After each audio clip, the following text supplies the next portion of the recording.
여러분, 소변 줄기가 예전 같지 않다고 느끼신 적 있으신가요? 밤에 화장실 때문에 깨는 횟수가 늘어나고 있나요? 혹시 이런 증상들이 나이 들면 당연히 겪어야 하는 문제라고 생각하고 계신가요? 아닙니다. 절대 아닙니다. 오늘 제가 여러분께 꼭 말씀드리고 싶은 건 바로 이겁니다. 전립선은 나이가 들면 망가지는 소모품이 아니라 제대로 관리만 하면 70대, 80대까지도 건강하게 유지할 수 있는 장기라는 사실입니다. 안녕하세요. 저는 15년째 비뇨기과에서 환자분들을 만나고 있는 전문의 김정윤입니다. 그동안 정말 수많은 남성 환자분들을 진료하면서 한 가지 안타까운 점을 발견했습니다. 대부분의 분들이 전립선 문제를 그냥 나이 탓으로 돌리고 포기해버린다는 거예요. 하지만 제가 직접 경험하고 확인한 바로는 간단한 생활 습관만 바꿔도 전립선 건강이 놀랍게 회복되는 경우를 너무나 많이 봤습니다. 오늘은 약 없이도 전립선을 젊게 유지할 수 있는 5가지 습관에 대해 말씀드리겠습니다. 이 5가지만 제대로 실천하시면 밤에 편하게 주무실 수 있고 낮에도 활력 넘치는 생활을 하실 수 있습니다. 끝까지 집중해서 들어주시면 여러분의 남은 인생이 정말 달라질 겁니다. 먼저 전립선이 왜 문제가 되는지부터 이해하셔야 합니다. 전립선은 방광 바로 아래에 있는 작은 장기인데요. 남성에게만 있는 기관입니다. 이 작은 장기가 문제를 일으키면 소변 보기가 힘들어지고 밤에 자다가도 계속 깨게 되죠. 왜 그럴까요? 전립선 문제의 핵심은 딱 3가지입니다. 첫 번째는 염증입니다. 전립선에 염증이 생기면 붓게 되고 그러면 바로 옆을 지나가는 요도를 압박하게 됩니다. 두 번째는 혈액순환입니다. 전립선 주변으로 피가 제대로 돌지 않으면 산소와 영양분이 부족해져서 조직이 약해집니다. 세 번째는 호르몬입니다.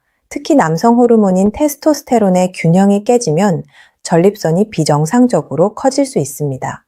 중요한 건 이 3가지 문제 모두 우리가 일상생활에서 충분히 관리할 수 있다는 점입니다. 기계에 기름칠을 안 하면 녹이 세울듯이 우리 몸도 관리를 안 하면 문제가 생기는 거예요. 반대로 말하면 제대로 관리만 해주면 다시 좋아질 수 있다는 뜻입니다. 그럼 이제 본격적으로 5가지 습관에 대해 하나하나 자세히 알아보겠습니다. 첫 번째 습관은 물 마시는 타이밍을 조절하는 겁니다.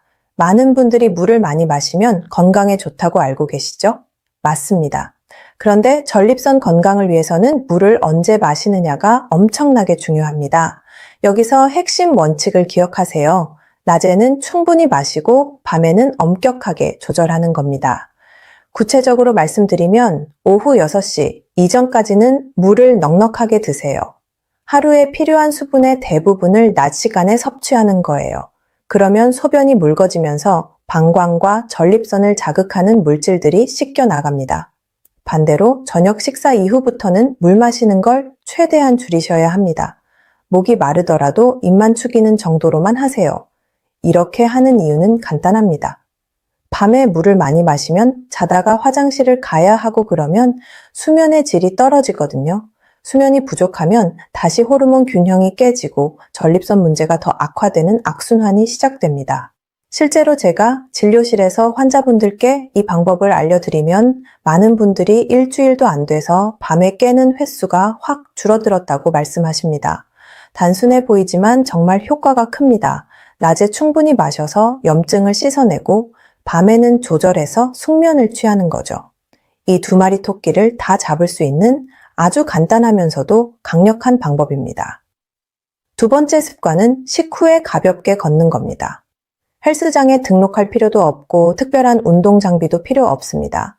그냥 밥 먹고 나서 15분 정도만 걸어주세요. 이게 전부입니다. 왜 걷기가 전립선에 좋을까요? 걸으면 우리 몸의 혈액순환이 좋아집니다.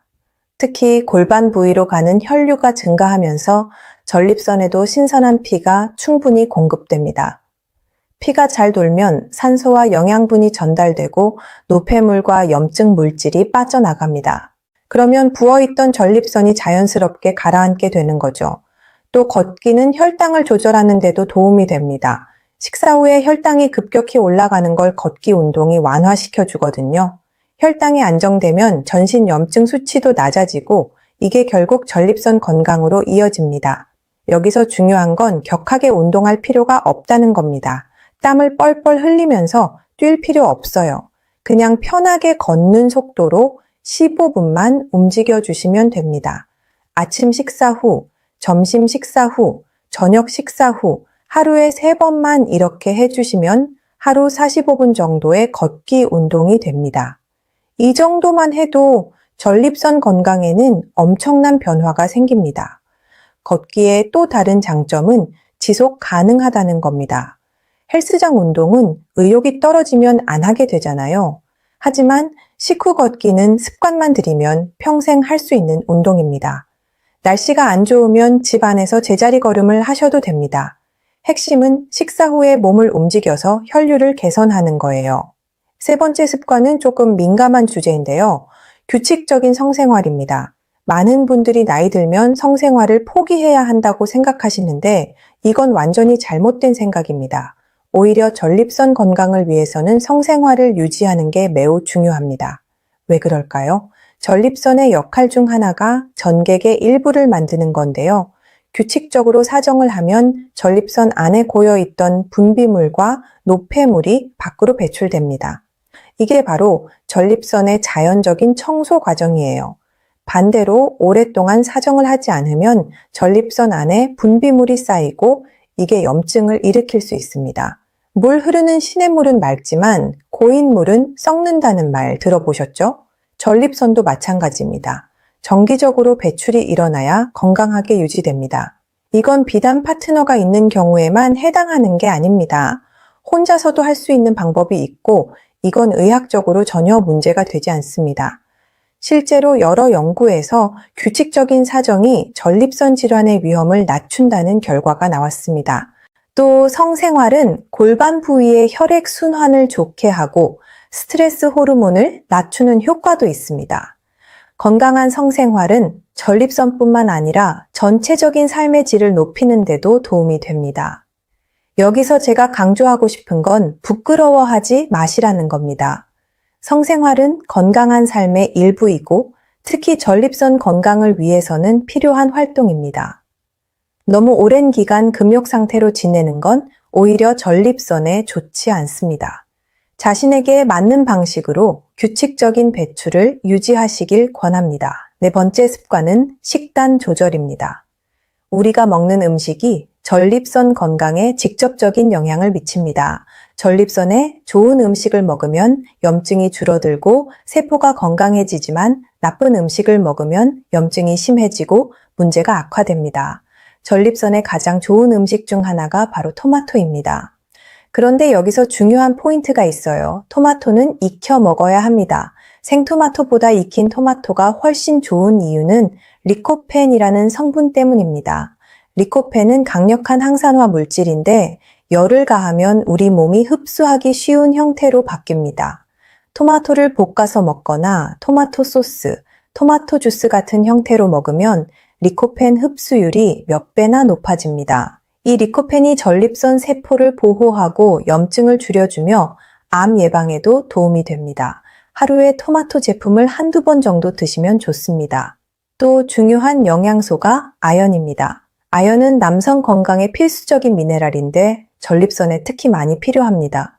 아연이 부족하면 전립선 기능이 떨어지고 남성 호르몬 균형도 깨집니다. 아연이 풍부한 음식으로는 굴이 대표적이고 호박씨, 잣, 아몬드 같은 견과류에도 많이 들어 있습니다. 십자화과 채소도 추천합니다. 브로콜리, 양배추, 케일 같은 채소에는 설포라판이라는 성분이 있는데 이게 세포를 보호하고 해독 작용을 돕습니다. 일주일에 서너 번 정도는 이런 채소를 드시면 좋습니다.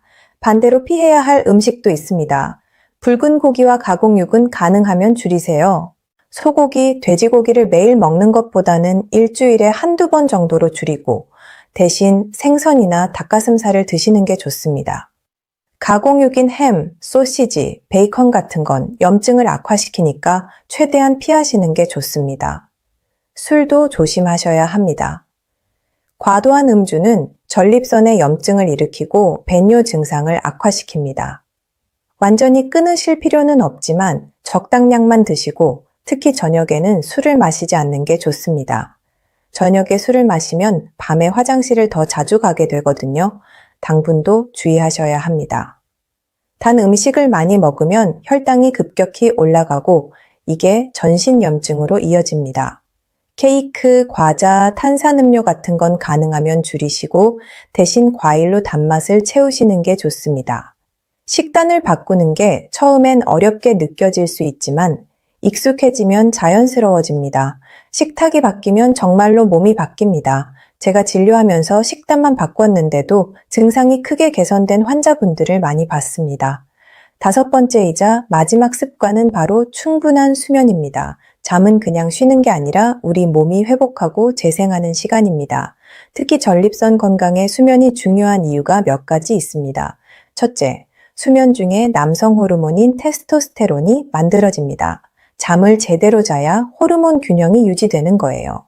수면이 부족하면 테스토스테론이 줄어들고 이게 전립선 기능 저하로 이어집니다. 둘째, 수면 중에는 우리 몸의 염증을 줄이는 물질들이 분비됩니다.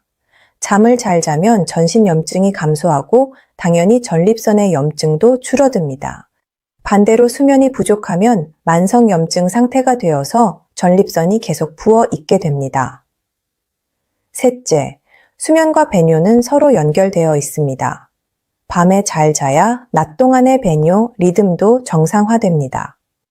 앞서 말씀드린 물 마시는 타이밍 조절과 함께 실천하면 밤에 깨는 횟수가 확 줄어들고 그러면 수면의 질이 올라갑니다. 수면의 질이 올라가면 호르몬이 정상화되고 이게 다시 전립선 건강으로 이어지는 선순환이 시작되는 거죠. 좋은 수면을 위한 팁을 몇 가지 드리겠습니다. 먼저 매일 같은 시간에 자고 같은 시간에 일어나는 습관을 들이세요. 우리 몸은 규칙을 좋아합니다. 자는 시간이 들쑥날쑥하면 호르몬 리듬이 깨집니다. 잠자리에 들기 최소 1시간 전에는 스마트폰이나 컴퓨터를 끄세요.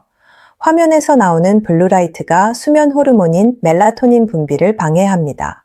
대신 책을 읽거나 가벼운 스트레칭을 하시면 좋습니다. 침실 온도도 중요합니다. 너무 덥지 않게 시원하게 유지하세요.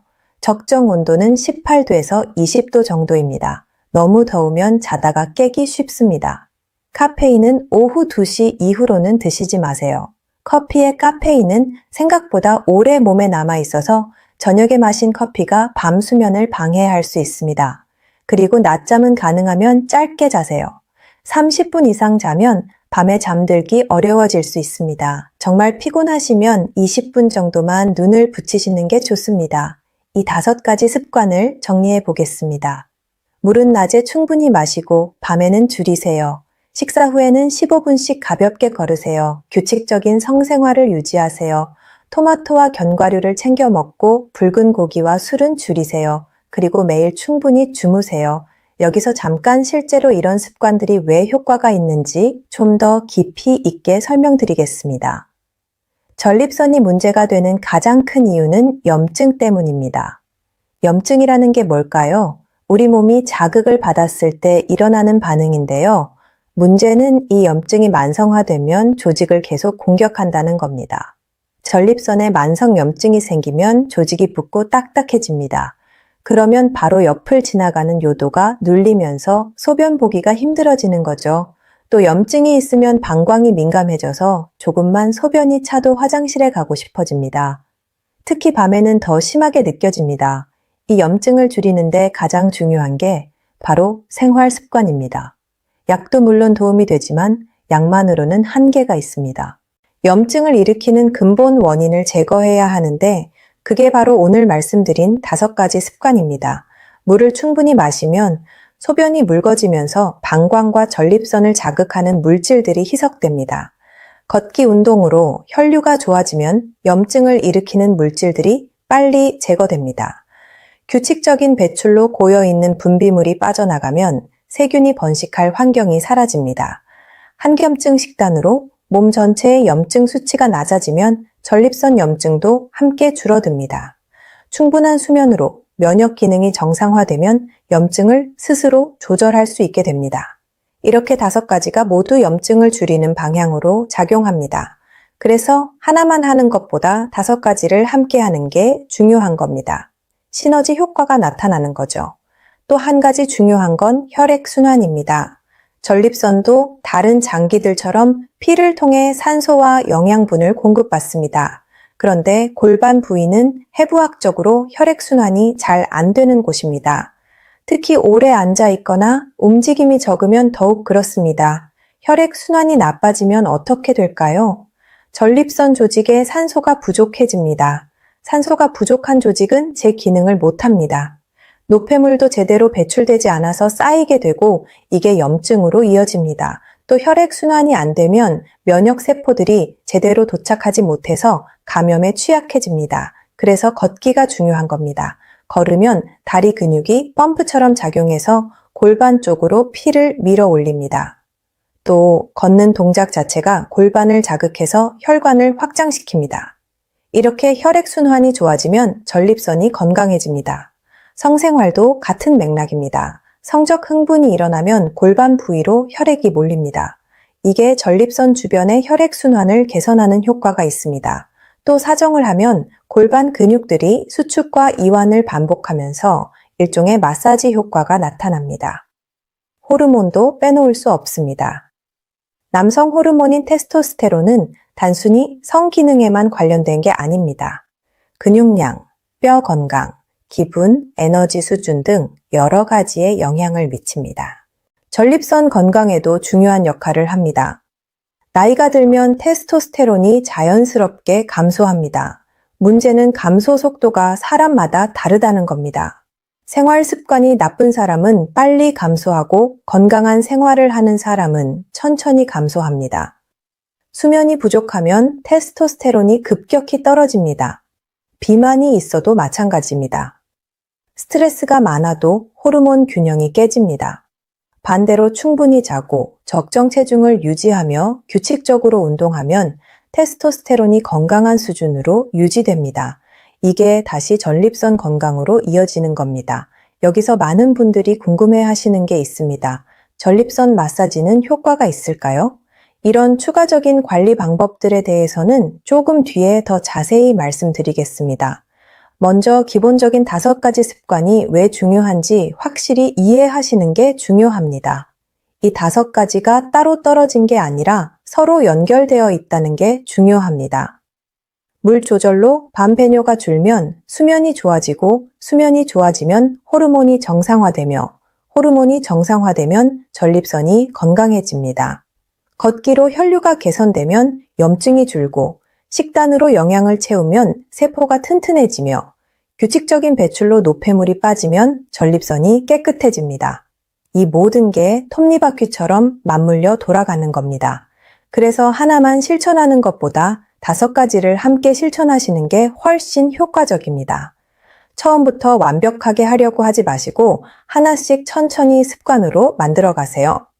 먼저 물 마시는 타이밍부터 바꿔보시고 익숙해지면 식후 걷기를 추가하는 식으로 점차 늘려가시면 됩니다.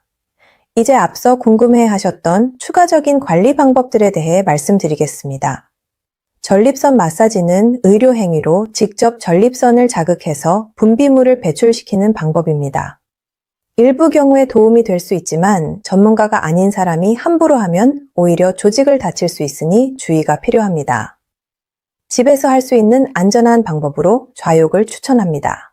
따뜻한 물에 엉덩이를 담그고 10분에서 15분 정도 앉아 있으면 골반 부위의 혈액순환이 좋아지고 근육이 이완됩니다. 하루에 한두 번 정도 하시면 도움이 됩니다. 물 온도는 너무 뜨겁지 않게 40도 정도가 적당합니다.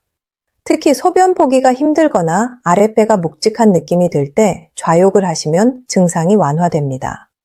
케겔 운동도 매우 유용합니다. 케겔 운동은 골반 바닥 근육을 강화하는 운동인데요. 소변을 참을 때 쓰는 근육을 수축했다가 이완하는 동작을 반복하는 겁니다. 구체적으로 어떻게 하는지 설명드리겠습니다. 먼저 소변을 보다가 중간에 멈춘다고 생각하고 근육에 힘을 주세요. 이때 배나 엉덩이 근육이 아니라 골반 안쪽 근육만 사용해야 합니다.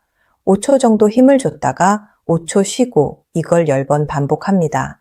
하루에 아침, 점심, 저녁 3번만 하시면 됩니다. 이 운동을 하면 골반 근육이 튼튼해져서 배뇨 조절이 좋아지고 전립선 주변의 혈액순환도 개선됩니다. 또 요실금 예방에도 도움이 됩니다. 어디서든 눈에 띄지 않게 할 수 있다는 것도 장점입니다. 앉아서도 서서도 누워서도 할 수 있습니다. 이렇게 기본적인 5가지 습관에 좌욕이나 케겔 운동 같은 걸 추가하시면 더 좋은 결과를 얻을 수 있습니다. 하지만 기본은 역시 앞서 말씀드린 5가지입니다. 이것부터 확실히 실천하시고 여유가 있으면 추가하시는 게 좋습니다. 실제 사례를 하나 말씀드리겠습니다. 제가 3년 전쯤 만난 환자분이 계셨습니다. 당시 63세셨던 김모 씨라고 부르겠습니다. 이분이 처음 오셨을 때 증상이 꽤 심각했습니다. 밤에 서너 시간마다 깨서 화장실을 가야 했고 소변 줄기도 많이 약해진 상태였습니다. 낮에도 피곤하고 짜증이 나서 가족들과 자주 부딪혔다고 하시더라고요. 검사를 해보니 전립선이 많이 커져 있었고 염증 수치도 높았습니다. 약 처방도 했지만 저는 생활 습관 개선을 강조했습니다. 오늘 말씀드린 5가지를 하나하나 설명드렸죠. 처음에는 반신반의하셨습니다. 그냥 약만 먹으면 안 되냐고 물으시더라고요. 하지만 제가 설득해서 일단 한 달만 해보시라고 했습니다. 김 씨는 성실한 분이셔서 제 말을 잘 따라주셨습니다. 물 마시는 시간을 조절하고 매 식사 후에 걷기 시작했습니다. 토마토 요리를 자주 해 먹었고 견과류도 챙겨 드셨습니다. 한 달 후에 다시 오셨을 때 표정이 완전히 달라져 있었습니다. 밤에 깨는 횟수가 1번으로 줄었고 소변 보는 것도 훨씬 수월해졌다고 하셨습니다. 가장 좋았던 건 낮에 피곤하지 않아서 기분이 좋아졌다는 거였습니다. 가족들도 성격이 부드러워졌다고 좋아하신다며 웃으시더라고요. 3개월 후에는 밤에 거의 안 깨고 아침까지 주무신다고 하셨습니다. 약은 절반으로 줄였는데도 증상은 더 좋아졌습니다. 6개월 후에는 검사 수치도 많이 개선되어 있었습니다. 전립선 크기가 조금 줄었고 염증 수치도 정상 범위로 돌아왔습니다. 지금도 그분은 꾸준히 이 습관들을 유지하고 계십니다. 1년에 한 번씩 정기 검진을 받으러 오시는데 매번 건강한 상태를 유지하고 계십니다. 이 사례에서 중요한 건 약만으로는 해결되지 않는 부분이 있다는 겁니다. 물론 증상이 심하면 약이 필요합니다. 하지만 생활 습관을 바꾸지 않으면 약의 효과도 제한적이고 평생 약에 의존해야 할 수도 있습니다. 반대로 생활 습관을 바꾸면 약의 용량을 줄일 수 있고 어떤 경우에는 약을 끊을 수도 있습니다. 김 씨처럼 증상이 심했던 분도 생활 습관만 바꿨는데 이렇게 좋아질 수 있다는 게 중요한 포인트입니다. 전립선 건강이 왜 이렇게 중요할까요? 단순히 소변 보는 문제만이 아니기 때문입니다. 전립선 문제가 생기면 삶의 질 전체가 무너집니다. 밤에 잠을 못 자면 낮에 피곤하고 집중력이 떨어집니다. 일하는 것도 힘들어지고 취미 활동을 즐길 여유도 없어집니다. 또 화장실 문제 때문에 외출하기가 두려워집니다. 여행을 가고 싶어도 화장실 걱정에 포기하게 됩니다. 사람들과 어울리는 것도 불편해집니다. 이렇게 사회생활이 위축되면 우울감이 생기고 자신감도 떨어집니다. 성생활에도 영향을 미칩니다. 전립선 문제가 있으면 발기 기능도 함께 저하되는 경우가 많습니다. 부부 관계가 소원해지고 이게 결혼 생활 전체에 악영향을 줄 수 있습니다. 반대로 전립선이 건강하면 어떨까요? 밤에 푹 자고 일어나니 낮에 활력이 넘칩니다. 화장실 걱정 없이 하고 싶은 활동을 마음껏 할 수 있습니다. 여행도 가고 취미도 즐기고 친구들도 만날 수 있습니다. 삶의 질이 완전히 달라지는 거죠. 여기서 한 가지 오해를 풀고 넘어가야 할 게 있습니다. 많은 분들이 전립선 비대증을 암으로 오해하시는데 이건 완전히 다른 병입니다. 전립선 비대증은 전립선이 커지는 양성 질환이고 암은 악성 질환입니다. 전립선 비대증이 있다고 해서 암으로 발전하는 건 아닙니다. 하지만 증상이 비슷할 수 있어서 정기검진은 꼭 받으셔야 합니다. 50세 이상이시면 1년에 한 번씩 전립선 검사를 받으시길 권합니다. 가족력이 있으시면 45세부터 시작하는 게 좋습니다. 검사는 간단합니다. 피검사로 전립선 특이 항원이라는 수치를 보고 필요하면 초음파 검사를 추가로 합니다. 조기에 발견하면 치료도 쉽고 완치율도 높습니다. 그러니 검진을 미루지 마시고 정기적으로 받으세요. 증상이 없어도 예방 차원에서 받는 게 중요합니다. 전립선 건강을 위한 추가 팁 몇 가지를 더 드리겠습니다. 먼저 오래 앉아 있는 걸 피하세요. 특히 사무직이나 운전 직업을 가지신 분들은 주의하셔야 합니다. 오래 앉아 있으면 골반 부위의 혈류가 나빠지고 전립선이 압박받습니다. 1시간마다 일어나서 몇 분이라도 걷거나 스트레칭을 해주세요. 자전거 타기도 조심하셔야 합니다. 자전거 안장이 회음부를 압박해서 전립선에 부담을 줄 수 있습니다. 자전거를 타시려면 쿠션이 좋은 안장을 선택하시고 한 번에 너무 오래 타지 마세요. 추위도 피하세요. 골반 부위가 차가워지면 혈관이 수축하고 전립선 증상이 악화될 수 있습니다. 겨울철에는 특히 아랫배와 허리를 따뜻하게 하세요. 찜질팩을 사용하는 것도 도움이 됩니다. 변비도 전립선에 좋지 않습니다. 변을 볼 때 힘을 많이 주면 전립선이 압박받습니다. 식이섬유를 충분히 섭취하시고 물도 잘 드셔서 변비를 예방하세요. 앞서 말씀드린 걷기 운동도 변비 예방에 도움이 됩니다. 스트레스 관리도 중요합니다. 스트레스를 많이 받으면 근육이 긴장하고 골반 부위도 경직됩니다. 명상, 요가, 복식호흡 같은 이완 활동을 하시면 좋습니다. 취미 생활을 즐기거나 친구들과 시간을 보내는 것도 스트레스 해소에 도움이 됩니다. 카페인과 매운 음식도 적당히 드세요. 커피를 하루에 여러 잔 마시거나 매운 음식을 자주 먹으면 방광을 자극해서 소변을 더 자주 보게 될 수 있습니다. 완전히 끊을 필요는 없지만 과하지 않게 조절하세요. 약물 복용도 주의하셔야 합니다. 감기약이나 알레르기약 중에는 전립선 증상을 악화시킬 수 있는 성분이 들어있는 경우가 있습니다. 약을 사실 때 약사님께 전립선 비대증이 있다고 말씀드리고 적합한 약을 선택하세요. 여기서 많은 분들이 궁금해하시는 건강보조식품에 대해서도 말씀드리겠습니다. 소팔메토라는 성분이 들어간 제품들이 전립선 건강에 좋다고 알려져 있습니다. 실제로 일부 연구에서 증상 개선 효과가 있다는 결과가 나오기도 했습니다. 하지만 건강보조식품은 의약품이 아니기 때문에 효과가 사람마다 다를 수 있습니다. 또 제품마다 성분의 함량과 품질이 다를 수 있어서 선택할 때 주의가 필요합니다. 믿을 수 있는 제조사의 제품을 선택하시고 복용 전에 의사와 상담하시는 게 좋습니다. 무엇보다 건강보조식품은 보조수단일 뿐입니다. 아무리 좋은 영양제를 먹어도 생활 습관이 엉망이면 효과가 없습니다. 오늘 말씀드린 5가지 기본 습관을 먼저 실천하시고 거기에 보조식품을 더하시는 게 맞는 순서입니다. 이제 정리하면서 마무리하겠습니다.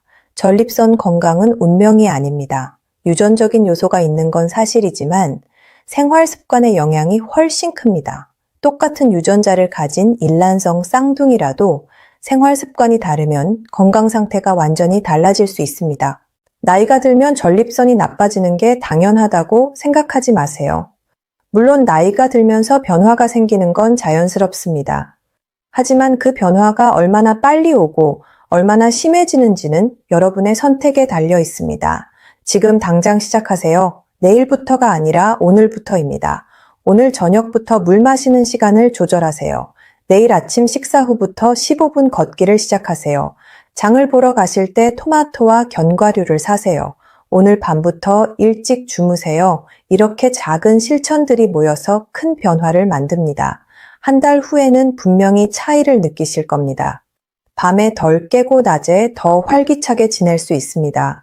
3개월 후에는 주변 사람들이 여러분이 달라진 걸 알아볼 겁니다. 1년 후에는 완전히 새로운 삶을 살고 계실 겁니다. 포기하지 마세요. 나이 들어서 그런 거라고 체념하지 마세요. 저는 15년 동안 정말 많은 환자분들이 변화하는 걸 봤습니다. 70대, 80대 환자분들도 생활 습관을 바꾸고 나서 젊어진 것처럼 활력을 되찾으셨습니다. 여러분도 할 수 있습니다. 늦은 나이는 없습니다. 지금이 바로 시작할 때입니다. 오늘 이 영상을 보신 게 여러분 인생의 전환점이 될 수 있습니다. 이 정보를 그냥 듣고 넘기지 마시고 실천으로 옮기세요. 주변에 전립선 문제로 고생하시는 분들이 계시면 이 영상을 꼭 공유해 주세요. 아버지나 형제, 친구에게 이 정보를 전해주세요. 함께 건강해지는 겁니다. 한 사람이 건강해지면 그 가족 전체가 행복해집니다. 댓글로 여러분의 다짐을 남겨주세요. 어떤 습관부터 시작하실 건지 적어주시면 제가 응원하겠습니다. 실천하시다가 궁금한 점이 있으면 댓글로 질문해 주세요. 제가 답변 드리겠습니다. 구독 버튼을 눌러주시면 앞으로도 유익한 건강 정보를 계속 받아보실 수 있습니다. 알림 설정도 해두시면 새 영상이 올라올 때마다 알려드립니다. 좋아요도 눌러주시면 더 많은 분들이 이 정보를 볼 수 있게 도움이 됩니다. 여기서 꼭 말씀드려야 할 게 있습니다. 오늘 말씀드린 내용은 일반적인 건강 정보이고 교육 목적입니다. 개인의 상태에 따라 적합한 방법이 다를 수 있으니 본인에게 맞는 관리 방법은 반드시 전문의와 상담하셔서 결정하시기 바랍니다. 특히 이미 치료를 받고 계신 분들은 임의로 약을 끊거나 치료를 중단하지 마시고 의사와 상의하세요. 증상이 심하거나 갑자기 악화되는 경우에는 즉시 병원을 방문하세요. 소변을 전혀 볼 수 없거나 피가 섞여 나오면 응급 상황이니 지체하지 마시고 응급실로 가세요. 제가 오늘 강조하고 싶었던 핵심은 이겁니다. 전립선 건강은 여러분의 손에 달려 있습니다. 의사는 도와줄 수 있지만 결국 실천은 여러분이 하셔야 합니다. 약은 증상을 조절해 줄 수 있지만 근본적인 해결은 생활 습관의 변화에서 옵니다. 물 마시는 타이밍, 식후 걷기, 규칙적인 성생활, 건강한 식단, 충분한 수면, 이 5가지가 어렵게 들릴 수도 있습니다. 하지만 하나하나 뜯어보면 전부 일상 속에서 할 수 있는 일들입니다. 특별한 장비도 필요 없고 많은 돈이 드는 것도 아닙니다. 필요한 건 결심과 꾸준함 뿐입니다.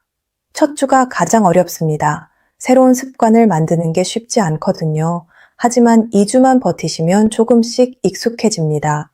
한 달이 지나면 자연스러워집니다. 3개월이 지나면 이게 당연한 일상이 됩니다. 그때쯤이면 몸의 변화를 확실히 느끼실 겁니다.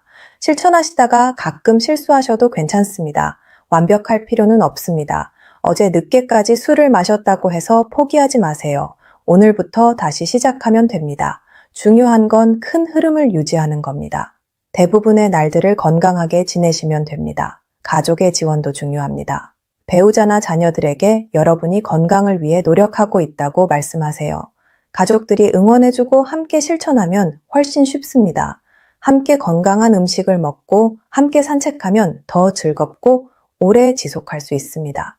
마지막으로 당부드리고 싶은 말씀이 있습니다. 건강은 당연한 게 아닙니다. 지금 괜찮다고 해서 계속 괜찮은 게 아닙니다. 증상이 나타나기 전에 예방하는 게 훨씬 쉽습니다. 이미 증상이 있으시면 지금이라도 관리를 시작하세요. 더 악화되기 전에 잡는 게 중요합니다. 여러분의 건강은 여러분만의 것이 아닙니다. 가족들에게도 영향을 미칩니다.